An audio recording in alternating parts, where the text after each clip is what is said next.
Nos anos 20, Nova York era o lugar onde tudo acontecia. Manhattan havia virado a capital do mundo, o lar do glamour e da sofisticação. A cidade que nunca dorme.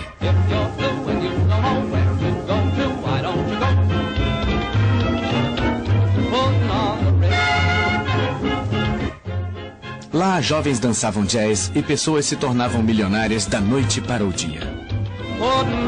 Mais duradoura dos tempos modernos.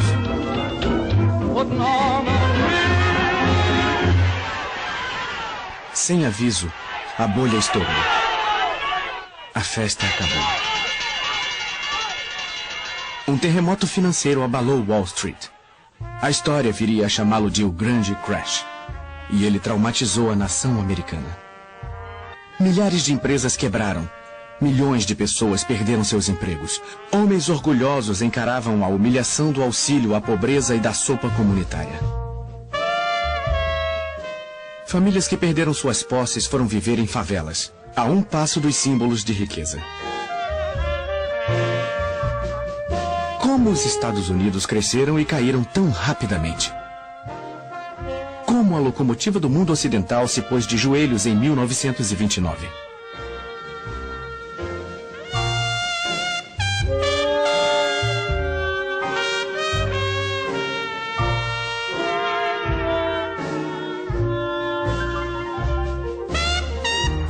Relembrando 1929, o ano da quebra da Bolsa de Nova York. A ascensão dos Estados Unidos como potência global começou com sua participação na Primeira Guerra Mundial, de onde emergiram como a nação mais próspera da Terra. No início, os americanos não queriam participar da disputa entre impérios rivais europeus. Em uma posição de neutralidade com laços históricos com a Inglaterra e a França, os Estados Unidos lucravam muito vendendo armas, munição e alimentos para os dois países. E não eram só os comerciantes de armas que ficavam ricos. Os funcionários das fábricas ganhavam bônus generosos. Além disso, o governo americano precisava de uma vitória dos aliados para proteger os 3 bilhões de dólares que financiavam a guerra. Para o presidente Woodrow Wilson, um democrata que se opunha à guerra, a questão da neutralidade era um dilema. Sua preocupação principal era fazer o que fosse mais honroso. Sua simpatia natural era pelos aliados, mas ele só entraria na guerra se encontrasse argumentos morais para isso. Quando o presidente americano descobriu que a Alemanha planejava em segredo oferecer grandes áreas dos Estados Unidos ao México, caso fosse vitoriosa, ele resolveu agir. Os Estados Unidos entrariam naquela que ele chamou de guerra para acabar com todas as guerras.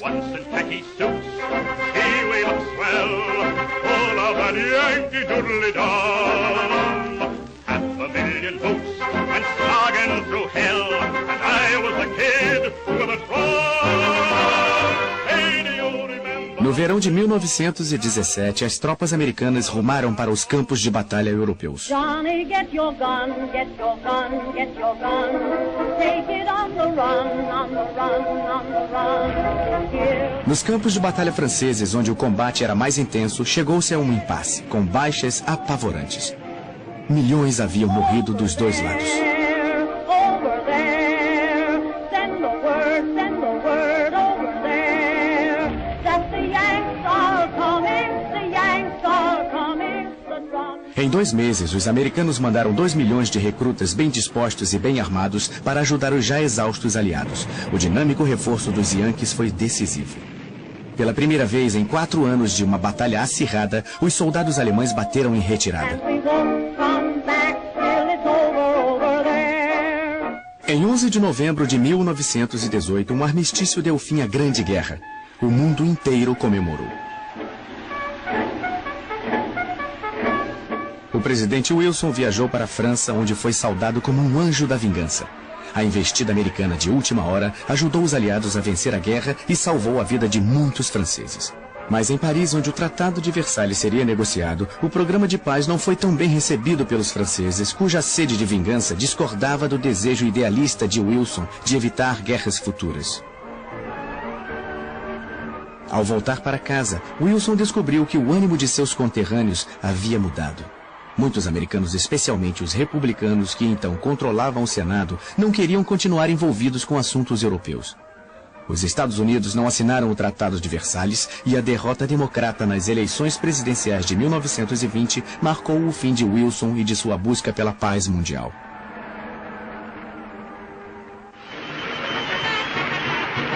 A nova década que prometia tanto começou com uma nobre experiência: a Lei Seca. Fabricar, transportar ou vender bebidas alcoólicas foi proibido no país, mas comprar ou consumir não.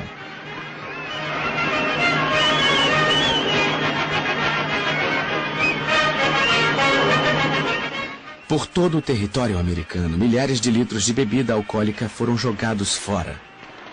Pela primeira vez na história, uma nação ocidental votou a favor da Lei Seca, uma lei que se mostrou impossível de ser aplicada.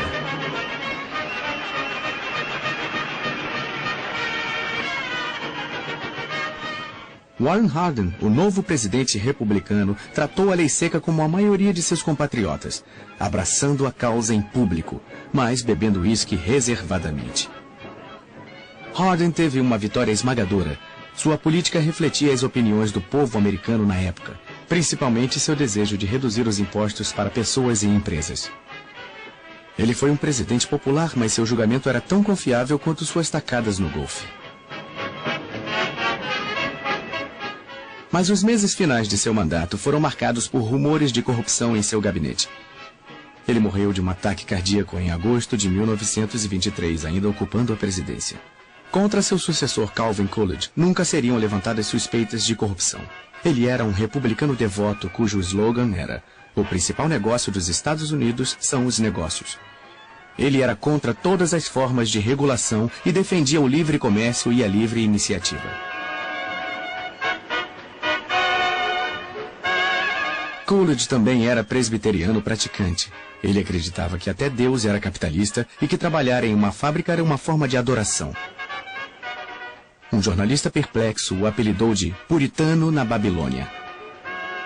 Mas quando entrou na Casa Branca, ele demonstrou que era um puritano muito flexível.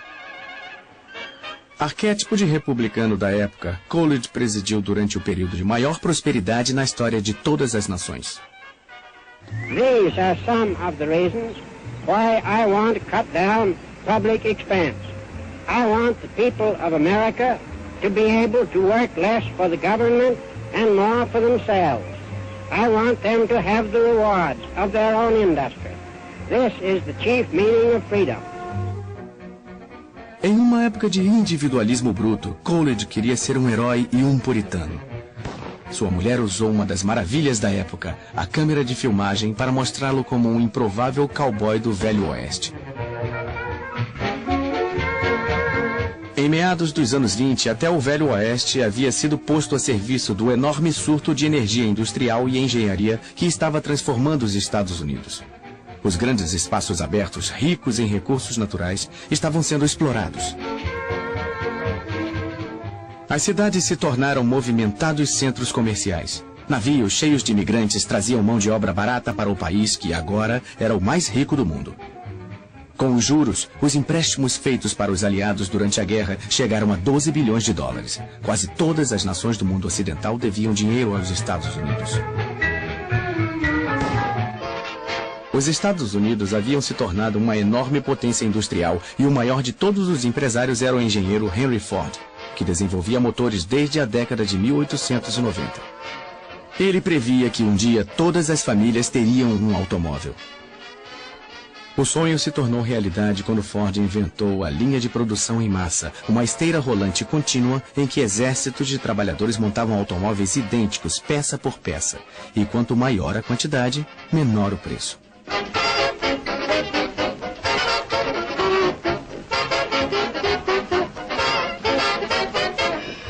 Quando Ford apresentou o sistema pela primeira vez em 1913, um único carro levava 12 horas e meia para ser montado. Ao final dos anos 20, uma unidade do Ford modelo T saía da fábrica a cada 24 segundos.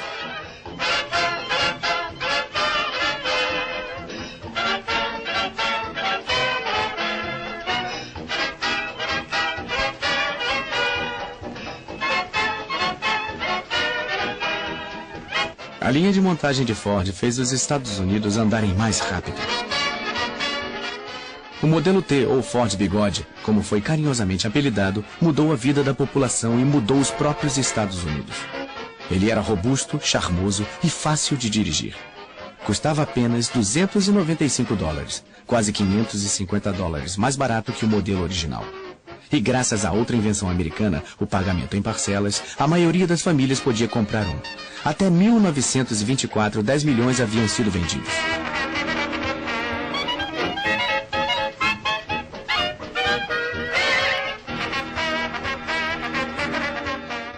A indústria automobilística estava causando um enorme impacto na economia americana. Ela inspirou o mais veloz surto de construção de estradas da história. Em uma década, estradas de terra foram substituídas por rodovias de asfalto, cruzando todos os Estados Unidos.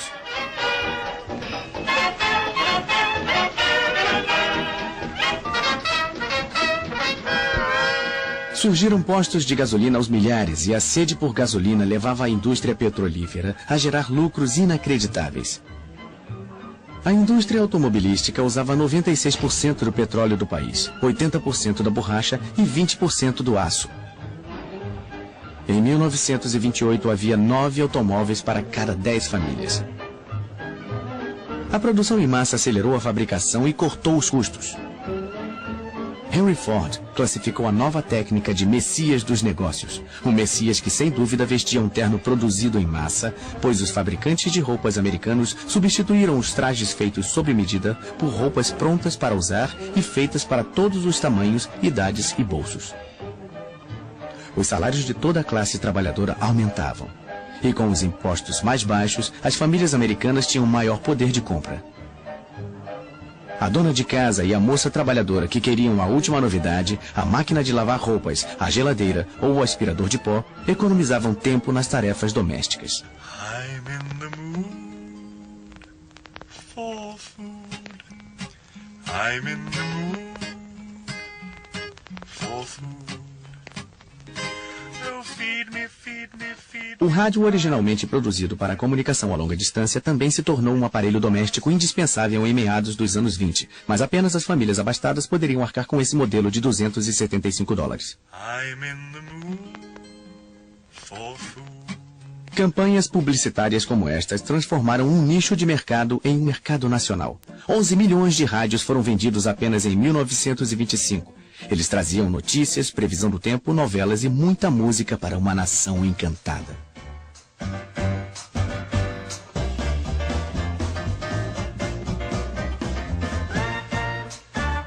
Como o rádio, o gramofone trouxe uma nova possibilidade a milhões de pessoas, levando música portátil e instantânea para uma nova geração de mulheres jovens, liberais e por dentro da moda. Elas formavam a geração que se auto-intitulava melindrosa. Elas ditaram a moda e o estilo de toda uma década.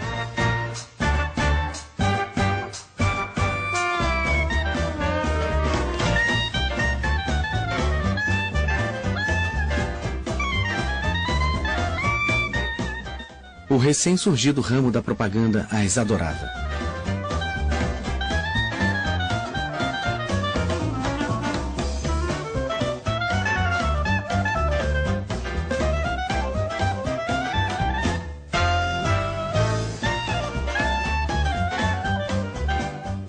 As melindrosas amavam um novo estilo musical chamado jazz, que os mais conservadores chamavam de decadente. Elas usavam saias escandalosamente curtas e chapéus ousados. Elas conheciam as danças mais modernas como Charleston. E acreditavam que podiam se comportar como quisessem, inclusive cortando os longos cabelos bem curtos como meninos.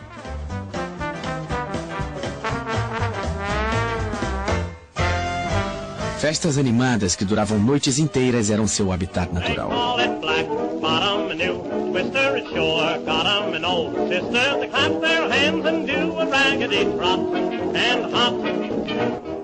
Os comentaristas chamavam as melindrosas e seus namorados de geração perdida, porque eles rejeitavam a moral tradicional americana.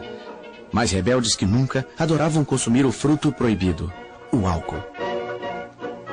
O consumo ilegal de álcool já era generalizado e estima-se que havia nos Estados Unidos 32 mil bares clandestinos pertencentes a gangsters que conduziam seus prósperos estabelecimentos sem pagar nenhum imposto.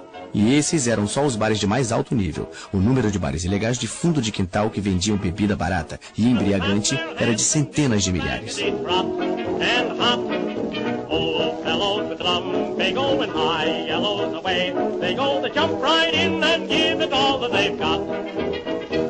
O homem que mais lucrava com a sede do país. Aí está ele vendo seu cavalo correr. Era Al Capone, o maior gangster de Chicago. Ele abastecia seus bares clandestinos com um enorme estoque de bebidas ilegais, a maior parte vindo de Cuba e do Canadá. A guarda costeira de vez em quando apreendia navios com cargas ilegais, mas emboscadas filmadas como esta raramente passavam de propaganda do governo. A guerra contra a bebida já estava perdida, embora ninguém estivesse pronto para admitir. Muito menos os cidadãos religiosos do meio oeste americano, cujo representante preferido era um pastor apocalíptico chamado Billy Sunday, que odiava álcool, mas adorava dinheiro. According to our standard of gold and silver, Abraham was worth $1.5 billion. David was worth $3 billion. Solomon was worth $5 billion. Solomon could have hired Andrew Carnegie for a butler, J. Pierpont Morgan to cut his lawn, and Andrew Mellon for a chauffeur, and John D. to black his boots. America needs a tidal wave of the old-time religion. And I want to take a pledge in this audience to join me in a pledge that you will never rest until this old God-hating, Christ-hating, whiskey-soaked, Sabbath-breaking, blaspheming, infidel, bootlegging old world is bound to the cross of Jesus Christ by the golden chains of love. A corrente dourada de amor não podia ser encontrada nos estados do sul dos Estados Unidos. Lá, todas as classes, e negros e brancos, ficaram de fora da prosperidade do norte. Os preços das colheitas caíram, e aqueles que temiam perder tudo procuravam alguém para culpar. Seus olhos encapuzados caíram sobre os judeus, os estrangeiros e principalmente os americanos negros. Numa época em que os Estados Unidos eram admirados em todo o mundo pela vitalidade de sua liberdade e pelo modo como recebiam os pobres e famintos da Europa, havia um exército sinistro de racistas radicais que se auto-intitulavam Ku Klux Klan, marchando pela capital do país sem que ninguém se pronunciasse contra eles.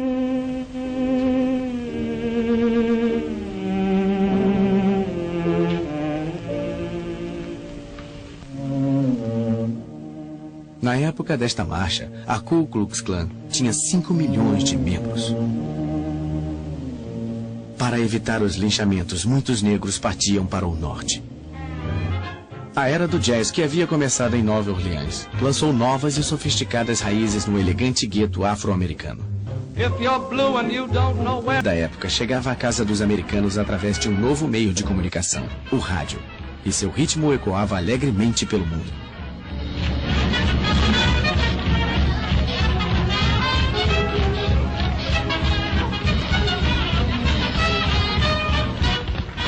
Junto com o jazz, a cultura popular foi dominada pelo cinema nos anos 20. O que começou como uma pequena novidade do showbiz, se tornou uma forma bilionária de entretenimento.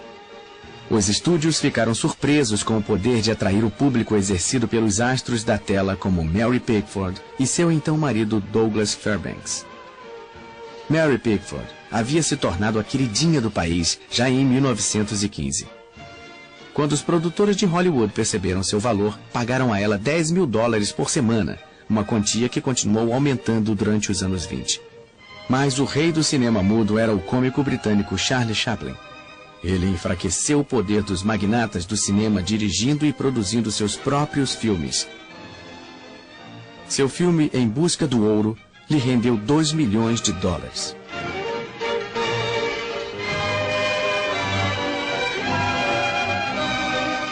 Rodolfo Valentino, o amante latino, conquistou os corações femininos como o Shake.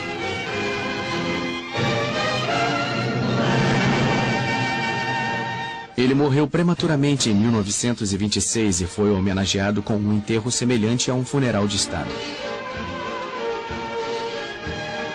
Pola Negre, com quem dividia a cena, vestiu trajes de luto. Os jornais do mundo todo noticiaram que as ruas da cidade se encheram de mulheres chorosas. Hollywood se deu conta de que seu futuro estava nos astros. Até crianças de escola endeusavam os novos heróis do cinema. As fantasias preferidas eram de Charlie Chaplin ou Douglas Fairbanks, atores cujas vozes elas desconheciam. Mas isto estava prestes a mudar. Al Johnson foi o primeiro homem a quebrar a barreira do som. O falado foi lançado pelo maior astro de teatro vaudeville num filme chamado O Cantor de Jazz, cujo sucesso não durou apenas uma noite, como muitos haviam previsto. Um ano depois, 9.000 cinemas exibiam filmes falados.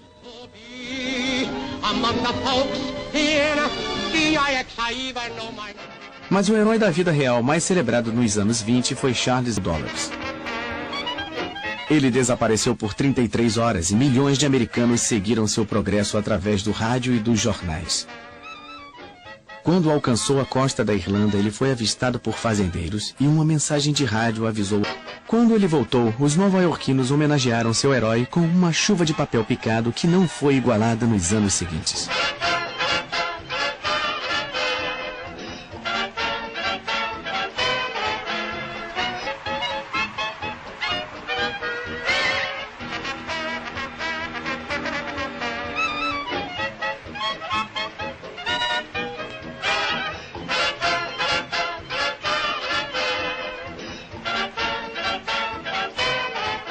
Ruth Elder, uma aviadora com aparência de estrela do cinema, sonhava repetir o feito de Lindbergh.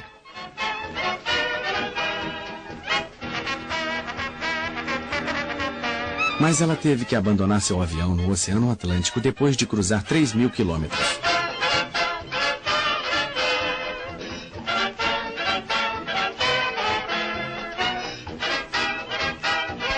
Pilotos mulheres, as aviadoras, como eram chamadas, conquistaram seu espaço em um universo masculino e desafiavam os homens até as últimas consequências. No mesmo nível de celebridade de Lindbergh estava Babe Ruth, o jogador de beisebol mais dinâmico daqueles tempos. Ele era um sujeito grandão com pernas finas que melhorava a cada ano. Seu recorde de 60 home runs para os Yankees de Nova York no campeonato de 1927 continuou intacto por mais de 30 anos. Ele tinha um salário anual de $52.000, 3 vezes mais que o seu rival mais próximo. Mas o maior desportista dos anos 20 em termos de público foi o boxeador Jack Dempsey. Ele protagonizou o mais próximo. Mas o maior desportista dos anos 20 em termos de público foi o boxeador Jack Dempsey. Ele protagonizou 2 lutas com o belo Jimmy Tunney. Eles eram chamados de O Belo e a Fera. Cada uma das lutas assistidas por um número inédito de pessoas gerou uma bilheteria milionária. Dempsey perdeu os 2 confrontos, mas como muitos americanos durante o boom dos anos 20, ele fez uma fortuna. Mas em uma década sedenta de novos heróis, ele foi visto como um derrotado e se aposentou em 1929. Talvez o gigante do esporte mais popular da década de 20, e ele era diferente dos outros, tenha sido Bob Jones, o gênio do golfe que nunca jogou por dinheiro. Ele continuou como um amador durante toda a sua brilhante carreira e não estava interessado na fama. Ele não parecia nem interessado em vitórias, mas vencia ano após ano nos Estados Unidos e na Inglaterra com uma tacada tão sublime como um passo de dança.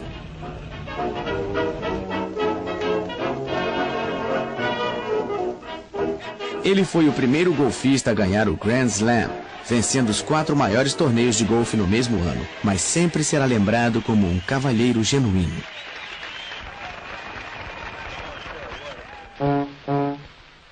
Henry Ford foi o grande industrial da época, mas ele era bem-sucedido e frio demais para ser considerado um cavalheiro.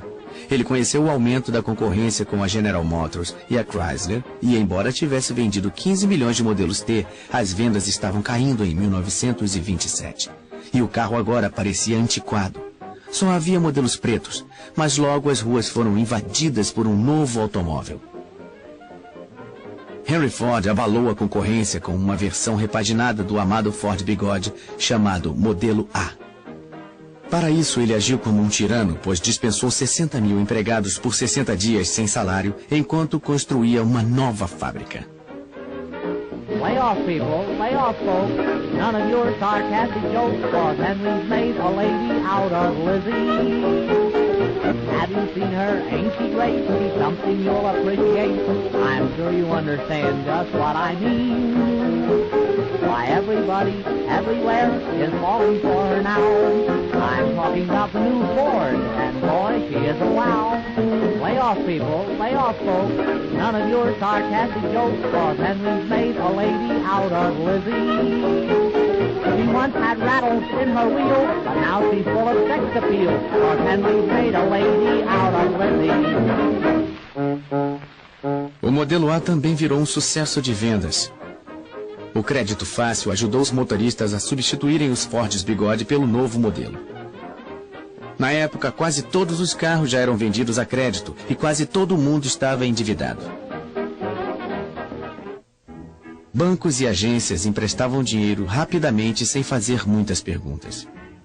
Nos anos 20, a única coisa que os americanos gostavam mais do que os carros era da emocionante especulação no mercado de ações. No período de 1927 a 1929, muitos americanos ficaram obcecados com Wall Street, contagiados pela febre dos investimentos, já que o valor das ações continuava subindo. O crédito instantâneo fazia com que auxiliares de escritório, secretários, donas de casa, mineradores e mensageiros pudessem investir em ações pela primeira vez. Qualquer um podia comprar na margem, a crédito, com empréstimos de seu corretor.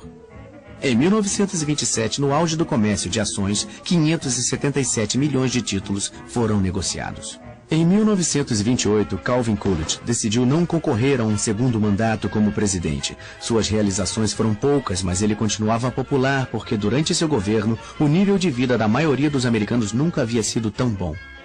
Aos olhos do povo, ele era um ótimo presidente. Mas enquanto a economia continuava em ascensão, uma perturbadora corrente se escondia por baixo da prosperidade. O crédito instantâneo e o fato de o governo se recusar a regular a bolsa de valores, que estava fora de controle, anunciavam um desastre iminente.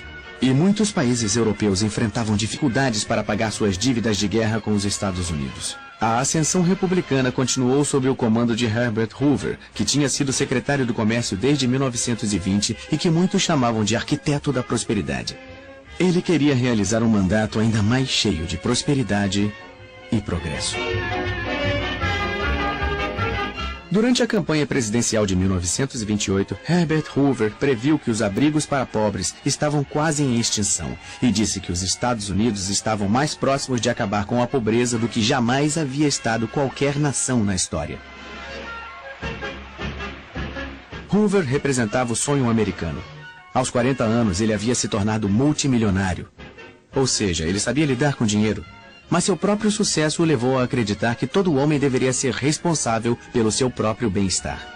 O governo, disse ele, não deve interferir na vida das pessoas.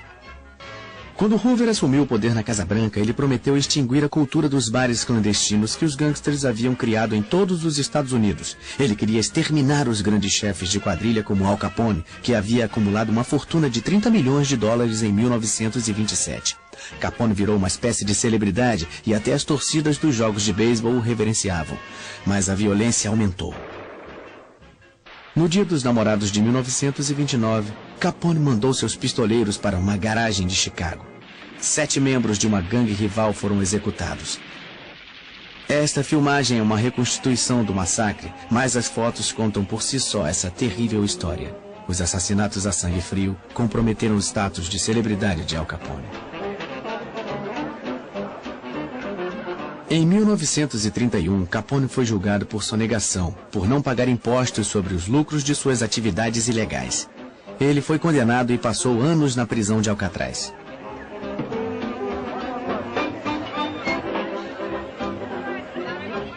No último ano dessa década egocêntrica, quase todo mundo parecia estar buscando os holofotes da fama. E se você fosse uma garota bonita, sempre haveria uma chance de conquistar o estrelato como rainha da beleza.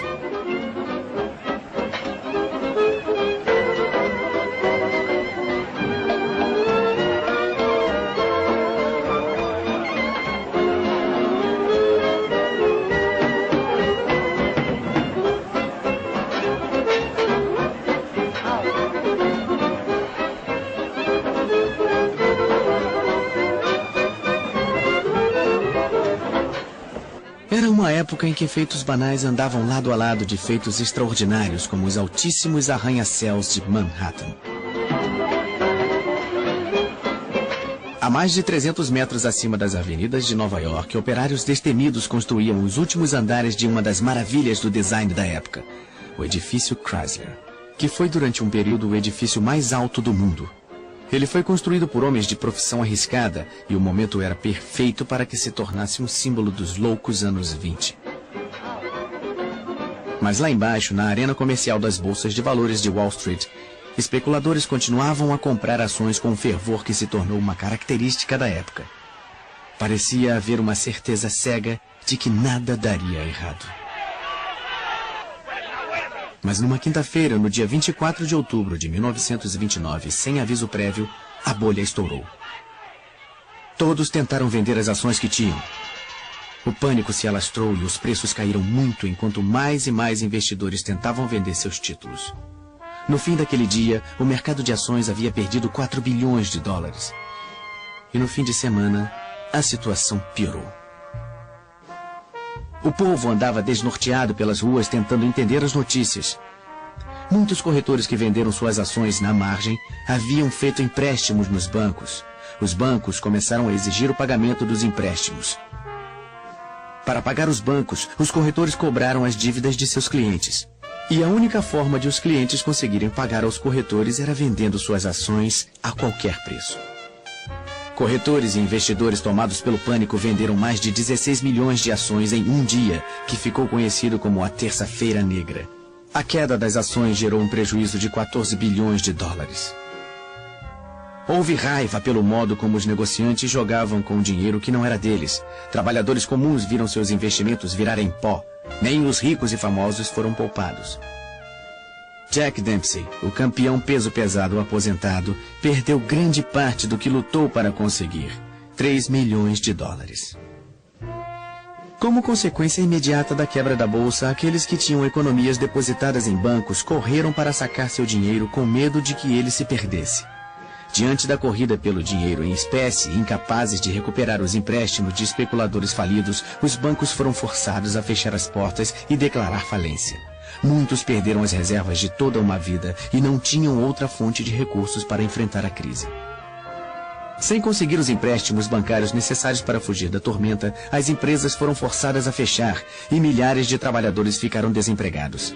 Pais que perderam suas casas tinham um semblante torturado de homens que sentiam ter fracassado com suas famílias. As operações do crash da bolsa se fizeram sentir em toda a economia mundial. Os bancos americanos que emprestaram dinheiro para a Europa para ajudar no processo do pós-guerra cobraram as dívidas numa tentativa de se manterem funcionando. A cobrança gerou uma crise financeira no exterior e os bancos americanos não conseguiram juntar o dinheiro necessário para sua própria recuperação. Como a miséria só aumentava, o presidente Hoover conclamou o homem mais rico dos Estados Unidos, John Rockefeller, o magnata do petróleo, na esperança de que suas palavras levantassem a autoconfiança abalada do país. These are days when many are discouraged. In the 93 years of my life, depressions have come and gone. Prosperity has always returned and will again. Hoover teimosamente insistiu que a maré ruim era temporária. Ele declarou em uma reunião oficial de negócios: os senhores chegaram 60 dias atrasados, a depressão terminou. A confiança do público no presidente diminuía. Ele então convocou um importante economista, o professor Babette, para aparecer com ele em um cinejornal. Mas não foi muito convincente. The country is very fortunate in having at the head of the nation at this time a mastermind such as President Herbert Hoover. Como a depressão se agravava, muitos cidadãos passaram a odiar Herbert Hoover. Aquele que havia sido símbolo da prosperidade se tornou o bode expiatório do declínio econômico. Sua declaração de que ninguém estava passando fome e de que os desabrigados nunca haviam comido tão bem soaram cruéis e insensíveis. Sua aparente disposição em salvar empresas e bancos e deixar que os indivíduos se defendessem sozinhos parecia confirmar sua indiferença. Novos termos entraram para o vocabulário do povo. Hoover Stew, para a sopa servida aos pobres, e Hoovervilles, para as favelas onde as pessoas se abrigavam em barracos improvisados.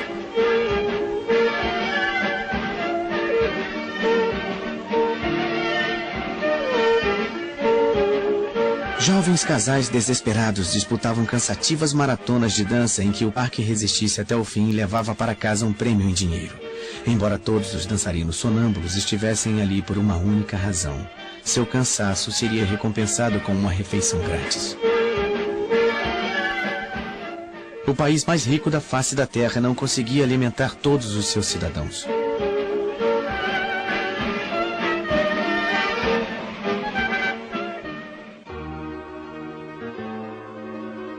Apesar de tudo, algumas donas de casa em melhor situação se uniram para ajudar quem passava fome. Elas compravam uma certa quantidade de mantimentos e doavam para as famílias necessitadas uma porção que era distribuída por equipes de voluntários. Share a Meal, como era chamado o movimento, era um sistema arbitrário que não tinha o apoio do governo. O presidente achava que não precisava de ajuda e estava certo de que a recuperação ocorreria em breve. Para dizer isso, ele convocou o economista Roger Babson. Everything indicates that general business has turned the corner. I go further and say that 1931 should offer the greatest opportunities of any year for a generation. A previsão estava terrivelmente enganada. O clima era um mau sinal de que tempos piores estavam por vir.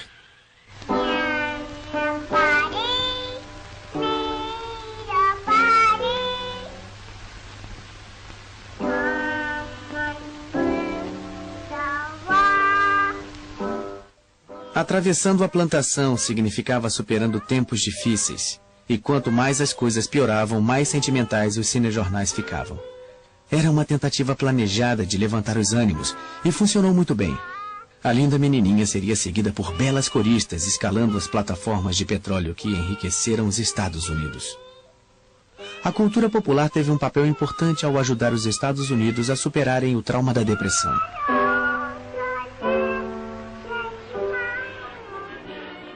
Na virada da década, a forma de entretenimento mais popular era o cinema. A maioria dos americanos assistia a pelo menos um filme por semana. A bilheteria semanal chegava a 100 milhões de espectadores. Nos 5.000 filmes produzidos durante os anos da depressão, as plateias eram transportadas a um mundo onde as dificuldades financeiras eram praticamente desconhecidas.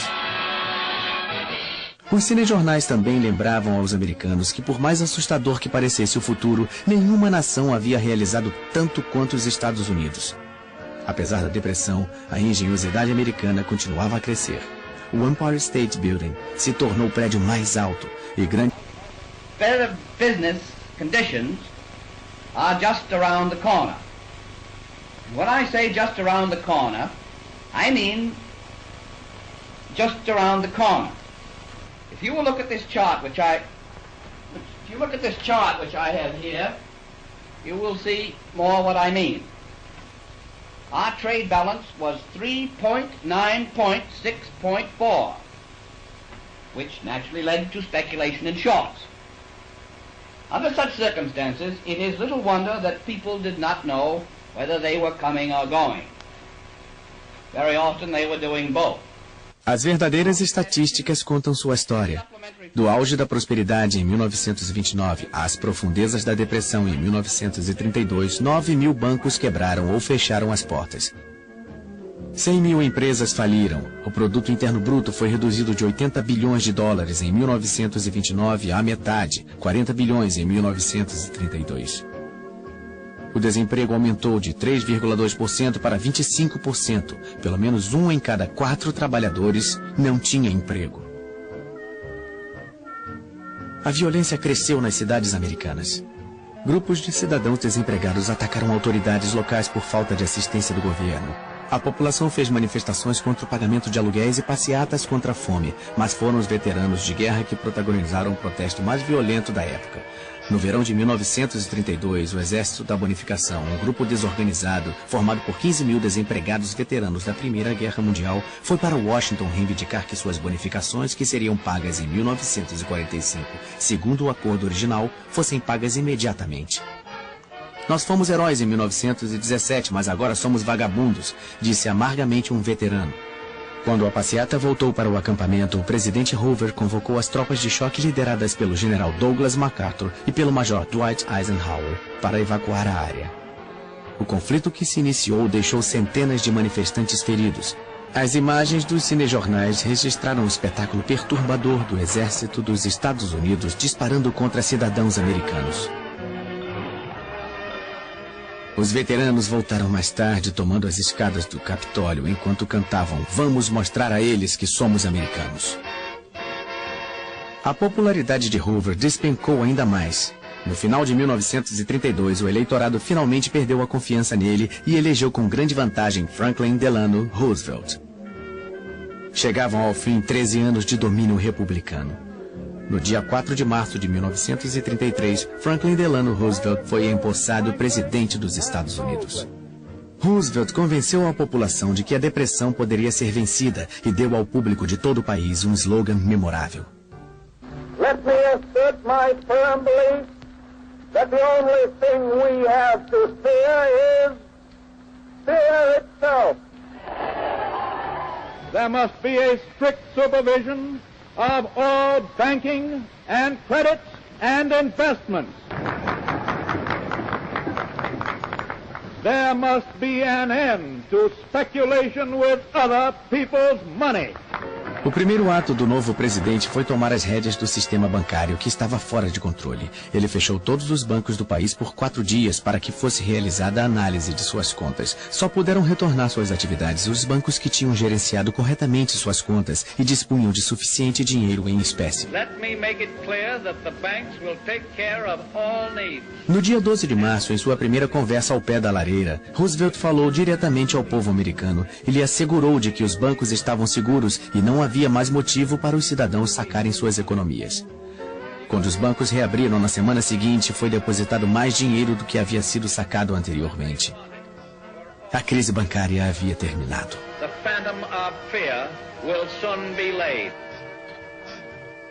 Roosevelt assinou então a lei que pôs fim à lei seca. Em todos os estados americanos, a nobre experiência havia sido um óbvio fracasso. A proibição deu origem a uma criminalidade exacerbada e fez com que mais da metade dos americanos se habituasse a desrespeitar a lei. O programa de assistência de Roosevelt, a Administração Nacional de Recuperação, era o coração de sua estratégia de longo prazo para diminuir o sofrimento causado pela depressão, tomando para si a responsabilidade pelo bem-estar do povo e criando novos empregos. A Casa Branca convocou Jimmy Durante, um comediante de Hollywood, como um excêntrico porta-voz. You and you and you and you've got a president now. He gave the land a new deal. You hold the cards, now you deal. You and you and you and you put shoulders to the plow. He gave us what we asked for, now pay him back somehow. Step out in front, get back of the president, and give a man a job. If the old name of Roosevelt makes the old heart throb, you take this message straight from the president and give a man a job. Now listen to me, everybody. Step out in front. Get back of the president and give a man a job. You know he bought a front. You know that. I know it. So step out and give a man a job. You know who's in back of this NRA? No? Well, I'll tell you. And when I do, it'll give you heart a throb. You take this message straight from the president and give a man a job.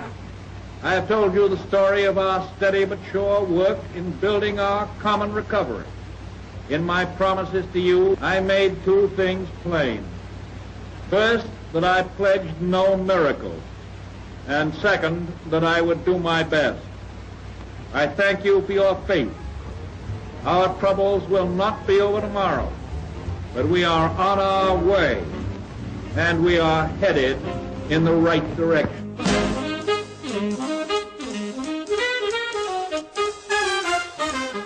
Franklin Roosevelt não encontrou uma solução imediata para a Grande Depressão, mas com a força de sua personalidade, ele trouxe esperança e estabilidade para os angustiados Estados Unidos.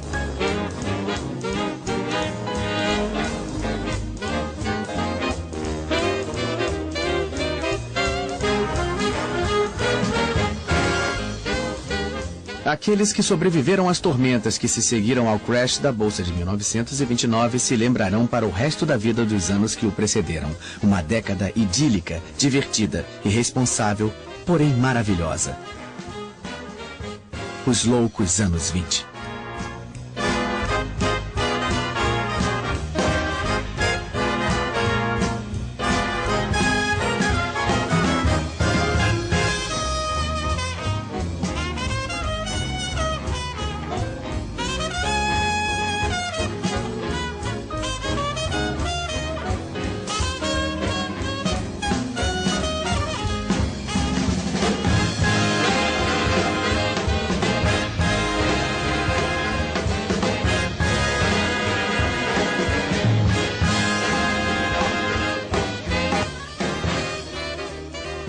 Versão brasileira, Bravo Studios. Distribuição, Sinapse.